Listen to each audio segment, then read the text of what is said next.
Responsabilité, le podcast de Charlotte Michon. Droits humains pour comprendre les nouvelles obligations des entreprises.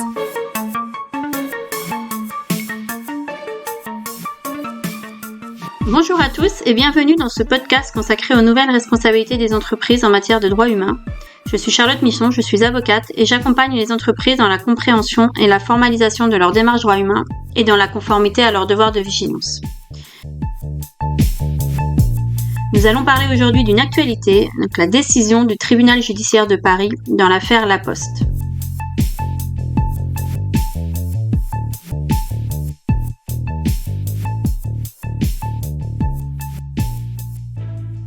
Donc aujourd'hui, c'est un podcast un peu spécial, donc lié à l'actualité et donc à la première décision qui est intervenue sur le fond, sur le fondement de la loi française sur le devoir de vigilance, donc décision rendue dans l'affaire Sud PTT contre la société La Poste et que je vais vous présenter. En préambule, je vous précise que l'affaire a été jugée donc en première instance. Le jugement a été rendu le 5 décembre 2023 par la Chambre sociale du tribunal judiciaire de Paris. Donc cette décision est évidemment susceptible d'appel par l'une ou l'autre des parties et donc les conséquences de cette affaire et notamment sur l'entreprise La Poste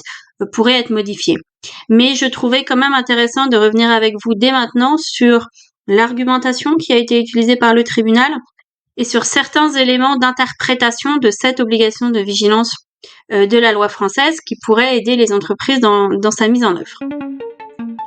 Alors déjà, un point rapide sur les faits et la procédure. Donc comme je l'ai dit, le jugement a été rendu le 5 décembre pour une assignation qui a eu lieu le 22 décembre 2021 par Sud PTT à l'encontre de la société, donc La Poste SA. Donc juste pour mémoire, pour vous rappeler l'action en injonction qui est possible au titre de la loi française sur le devoir de vigilance,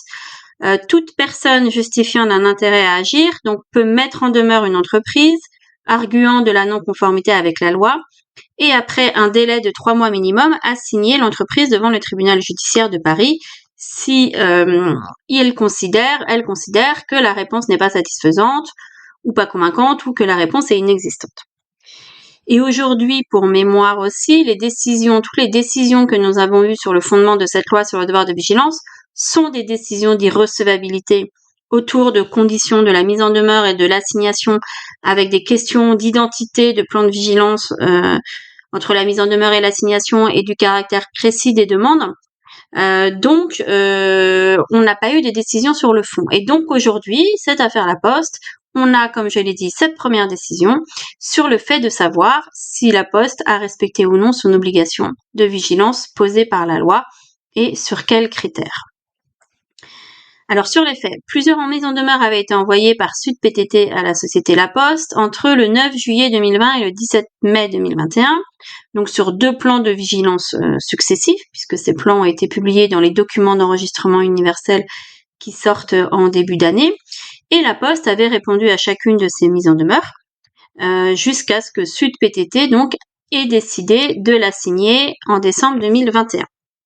Il s'agit d'une action en injonction, donc de modification du plan de vigilance, avec d'abord des demandes plutôt générales, plutôt globales sur les évolutions attendues concernant les grandes étapes du plan que sont la cartographie, les évaluations des fournisseurs, les mesures de gestion et le dispositif d'évaluation. Et aux côtés de ces demandes globales de changement, de modification du plan, on retrouve des demandes plus précises de Sud PTT sur la mise en œuvre effective de certaines mesures de vigilance liées à des enjeux particuliers, donc que sont les risques psychosociaux et la lutte contre le harcèlement et aussi la lutte contre la sous-traitance illicite et le travail dissimulé.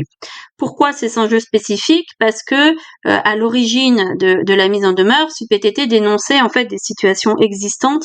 liées aux conditions de travail et en particulier de travailleurs sans papier chez un des sous-traitants d'une filiale de La Poste. Et c'est pourquoi, dans cette affaire, le syndicat se concentre sur la partie sous-traitance et conditions de travail du plan de vigilance. Donc, un certain nombre de demandes d'injonction de modification et Sud PTT souhaitait qu'elle soit assortie donc d'une astreinte financière de 50 000 € par jour. Alors, face à ces demandes, quelles sont les réponses du tribunal ?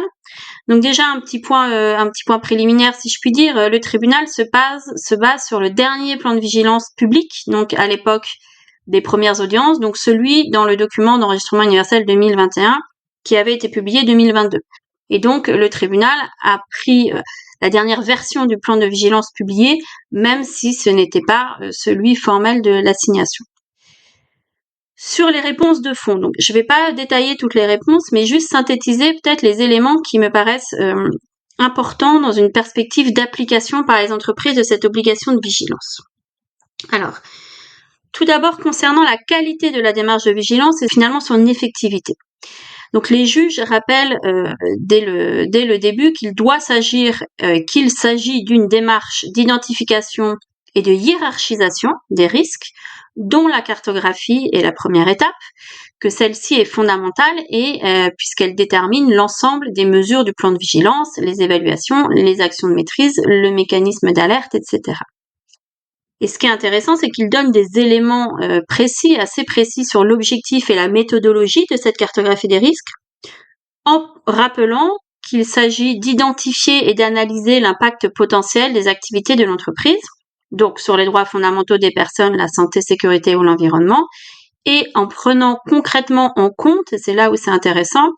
et je cite, des facteurs précis susceptibles d'engendrer la réalisation des risques, tels que le secteur et la nature de l'activité, sa localisation, le mode de relation commerciale et le cadre juridique qui lui sert de support, la dimension, la structure ou les moyens des filiales ou des partenaires, ainsi que les conditions matérielles de production ou de réalisation de la prestation. Donc là, on a vraiment des éléments méthodologiques sur les facteurs de risque qui doivent être utilisés dans la cartographie des risques.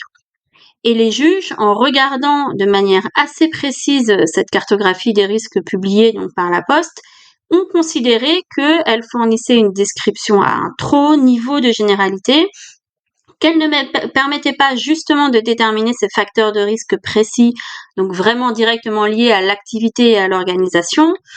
que l'analyse donc des risques et leur hiérarchisation était aussi trop globale, et que le fait de hiérarchiser finalement, de prioriser à partir des risques qu'on appelle nets, donc des risques une fois que les actions d'évaluation de maîtrise ont été prises en compte, et non à partir des risques bruts, avait pour effet finalement d'abaisser la cotation et la sévérité des risques, et donc de ne pas faire suffisamment émerger des domaines de vigilance prioritaires. Donc il y a vraiment un contrôle sur la méthodologie précisée et la manière dont la cartographie est publiée dans le plan de vigilance, avec l'idée qu'elle était trop imprécise et trop générale pour permettre de savoir quels étaient exactement les risques prioritaires pour l'entreprise et pourquoi, et donc les facteurs de risque utilisés. Donc les juges attendent des méthodologies précises, des résultats de la cartographie aussi bien en brut qu'en net, avec un certain niveau de granularité et de précision. Et ceci pour permettre finalement aux lecteurs du plan de vigilance de comprendre la matérialité exacte des risques vigilance occasionnés par l'entreprise,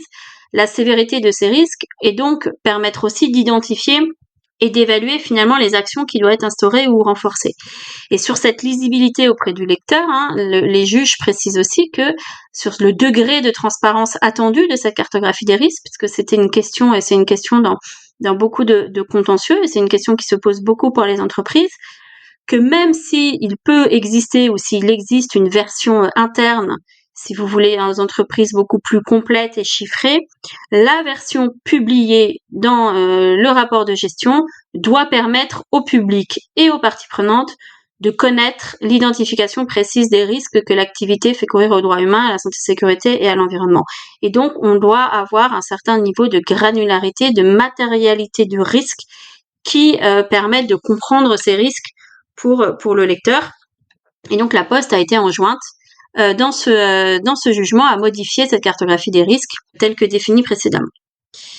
Précisons en revanche que Sud PTT a été débouté de sa demande de publication de la liste complète des relations commerciales établies. C'était une demande du syndicat d'avoir la liste complète des relations commerciales couvertes finalement par le plan de vigilance. Mais les juges ont considéré que cette identification complète de l'ensemble des relations commerciales, qui est quelque chose d'assez lourd, et souvent les entreprises soumises à la loi française sur le devoir de vigilance ont quand même un certain nombre de relations commerciales, Donc les juges ont considéré que cette identification complète n'était pas indispensable au plan de vigilance, puisque les entreprises pouvaient définir des mesures adéquates selon des critères de cartographie des risques, de facteurs de risque précis, comme par exemple les secteurs d'activité, la localisation géographique, la structure, la dimension ou le moyen, mais sans que à ce stade finalement l'identification ne soit indispensable. Et donc on retrouve bien une approche par les risques avec la définition de facteurs spécifiques liés à la sous-traitance et aux relations commerciales. Donc une cartographie qui n'était pas assez précise, et ça a des conséquences finalement sur le reste des mesures et des étapes du plan de vigilance, et les juges les regardent au fur et à mesure.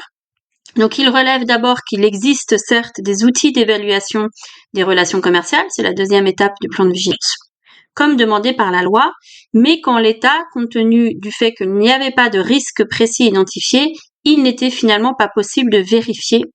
si ces outils, si la stratégie d'évaluation mise en œuvre par l'entreprise était corrélée aux risques prioritaires et aux risques les plus sévères, et donc encore là une injonction de modification.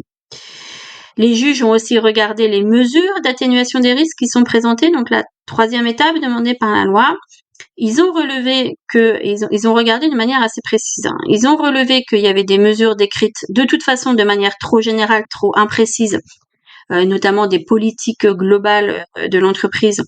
qui ne pouvaient conduire à une mise en œuvre concrète et effective, ni au fait de suivre un dispositif de suivi et d'évaluation de leur efficacité. Ils ont aussi relevé des mesures beaucoup plus précises et concrètes qui, elles, étaient susceptibles de donner lieu à des résultats mesurables et donc satisfaisantes, adéquates, notamment pour les enjeux qui nous concernent spécifiques de recours à la sous-traitance et de prévention des risques psychosociaux. Mais en tout état de cause, sachant que même si ces mesures étaient assez précises, comme la cartographie ne faisait pas apparaître les facteurs de risque et que la cartographie était trop générale, il n'était de toute façon pas possible d'évaluer si les mesures présentées étaient adaptées, comme le veut la loi française sur le devoir de vigilance. Et enfin, sur la dernière étape, donc concernant l'élaboration d'un dispositif de suivi de la mise en œuvre effective du plan de vigilance, les juges ont aussi regardé ce que la Poste avait publié dans son plan. Ils ont considéré que le compte-rendu de mise en œuvre était trop succinct et ne portait pas sur l'ensemble des mesures comprises dans le plan de vigilance, et donc, encore une fois, qu'il n'était pas conforme et qu'il ne permettait pas de mesurer utilement l'efficacité des mesures prises, ni de servir de bilan utile pour orienter l'action en matière de vigilance. Et donc, il y a encore eu une injonction de publier, et je cite, un réel, le mot réel est utilisé par les juges, dispositif de suivi des mesures de vigilance. Voilà, un petit point sur le dispositif d'alerte. Donc, la loi précise, et c'est quelque chose qui est écrit explicitement dans la loi, qu'il doit être établi en concertation avec les parties prenantes. Et là, les juges ont relevé aussi, ont indiqué que la concertation, et je cite, s'entend comme la volonté d'élaborer une mesure ou une décision de concert et ne peut se limiter au simple recueil d'un avis sur un dispositif d'ores et déjà finalisé. Et donc que c'était à l'entreprise vraiment de s'efforcer de bâtir en coopération avec les organisations syndicales représentatives ce mécanisme. Et en l'espèce, le dispositif existait déjà, c'était le dispositif utilisé pour la loi Sapin 2, il avait été présenté aux organisations syndicales dans des instances dédiées, mais les juges relèvent que la Poste ne pouvait apporter la preuve d'une concertation, une véritable concertation, et donc ils lui demandent de procéder à cette concertation. Un point sur le dialogue avec les parties prenantes, parce que c'est intéressant, c'est quelque chose qui est ressorti dans les décisions d'irrecevabilité, en montrant, les juges avaient déclaré que c'était une intention explicite, ce dialogue avec les parties prenantes. Et là, tout au long de ce jugement, donc concernant l'affaire La Poste, il y a des références explicites à chaque étape de la loi, à cette nécessité de dialogue, donc c'est marqué en concertation avec les parties prenantes, etc., d'association, et ça dans l'ensemble des décisions, et c'est vraiment posé comme essentiel à l'effectivité de la démarche de vigilance, et ce dès la cartographie des risques et vraiment sur l'ensemble des différentes étapes. Donc on retrouve vraiment cette question de la dialogue avec les parties prenantes comme condition de qualité finalement de cette démarche de vigilance, et c'est pas posé comme une recommandation, c'est intégré un peu partout dans le jugement, et donc c'est posé comme une condition. Un certain nombre d'éléments de modification du plan de vigilance ont été demandés, ont été posés par le jugement, donc la cartographie des risques, les mesures d'évaluation, les actions adaptées de maîtrise de risque et sur le dispositif de suivi et sur le dispositif d'alerte. En revanche, je vous avais dit que Sud PTT demandait une astreinte financière associée. Les juges ont considéré que compte tenu de la démarche d'amélioration continue de La Poste et donc au regard de fur et à mesure des plans publiés et le fait que l'entreprise était, je cite, dans une démarche dynamique d'amélioration, il n'était pas nécessaire à ce stade de assortir les injonctions demandées par des astreintes financières. Donc il n'y a pas de astreinte financière aujourd'hui demandée à La Poste par rapport aux injonctions. Et pour finir, et je pense que c'est un point assez important, donc sur cette question du rôle du juge et du contrôle que le juge peut avoir sur les plans de vigilance et les obligations de vigilance. Donc, nous l'avons vu dans ce jugement, les juges ont regardé de manière assez précise et détaillée le plan de vigilance tel qu'il était publié, la cartographie des risques, les risques avaient été identifiés, la manière dont ils étaient formulés, l'adéquation, la pertinence, l'adaptation des mesures citées par La Poste. Il rappelle aussi dans ce jugement d'ailleurs que la loi instaure un contrôle, je cite, un contrôle judiciaire sur l'intégration au plan de mesures concrètes, adéquates et efficaces en cohérence avec la cartographie des risques, et leur donne ainsi le pouvoir d'enjoindre à la société d'élaborer, et dans le cadre d'un processus d'autorégulation, donc enjoindre à la société d'élaborer des mesures de sauvegarde que cette dernière doit définir, et on retrouve en association avec les parties prenantes. Mais il considère que le juge s'arrête là. Et puisque je vous avais dit que Sud PTT demandait des mesures précises et concrètes sur certains sujets liés à la sous-traitance et aux risques psychosociaux, et donc ils ont été déboutés parce que les juges ont considéré qu'ils ne pouvaient se substituer à la société et aux parties prenantes, et on retrouve encore cette notion de partie prenante, et que la loi ne prévoyait pas de leur donner le pouvoir d'enjoindre à l'entreprise de prendre des mesures adéquates, spécifiques, précises,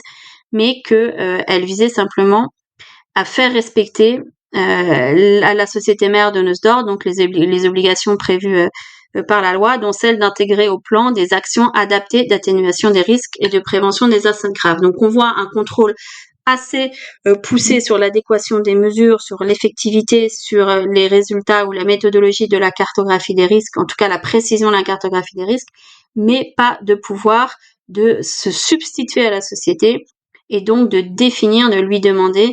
d'avoir des mesures très précises sur des enjeux précis.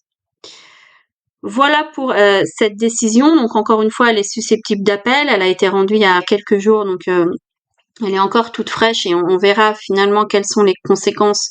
de cette décision sur La Poste. Mais en tout cas, elle donne assez d'informations, plus d'informations, de précisions sur ce qui est attendu dans la publication du plan de vigilance, se rappelle l'importance de la cartographie des risques et le fait qu'il faut que celle-ci soit assez précise et qu'elle permette de comprendre les choix de l'entreprise pour pouvoir aussi déterminer si les actions du plan de vigilance ultérieur sont corrélées à ces risques, à la sévérité de ces risques. Et donc, bien sûr, nous suivons les futurs contentieux et ce contentieux-là, mais aussi évidemment les autres affaires qui vont arriver, puisqu'on va avoir d'autres décisions sur le fond au titre d'autres contentieux sur le devoir de vigilance. Je vous remercie de votre écoute et donc on se retrouve pour un autre podcast.